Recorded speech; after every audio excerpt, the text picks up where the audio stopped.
BSE investors ऐसे डरे हुए क्यों हैं? आज बीएसई के शेयर्स ने लगभग 7% की गिरावट दिखाई है। एशिया के सबसे पुराने स्टॉक एक्सचेंज का स्टॉक इन्वेस्टर्स क्यों बेच रहे हैं? Let's find out. ट्यूसडे 8 जुलाई को बीएसई के शेयर्स 2457 रुपीस तक गिर गए, लगभग 6.8% down from previous close.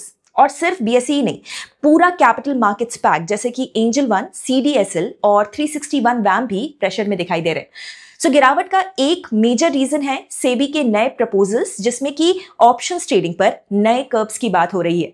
CNBC TV 18 के सोर्सेस के हिसाब से सेबी ऑप्शंस और कैश मार्केट एक्सपोजर को लिंक करने की प्लानिंग में है। इससे ऑप्शंस मार्केट की लिक्विडिटी गिर सकती है। दूसरा बड़ा झटका है सेबी का ही action against foreign trading firm Jane street.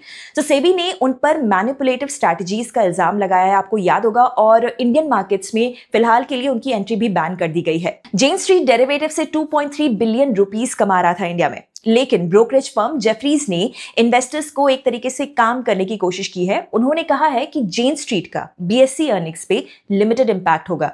उनके एस्टिमेट के मुताबिक सिर्फ अप्रॉक्सिमेटली 1% कंट्रीब्यूशन ही है।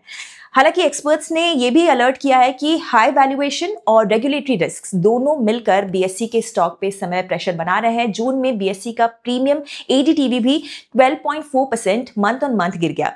हालांकि फंडामेंटल स्ट्रांग है, लेकिन stock already 45x FY27 EPS पे ट्रेड कर रहा है। तो बीएसई स्टॉक के आसपास अब अनसर्टेनिटी दिखाई दे रही है।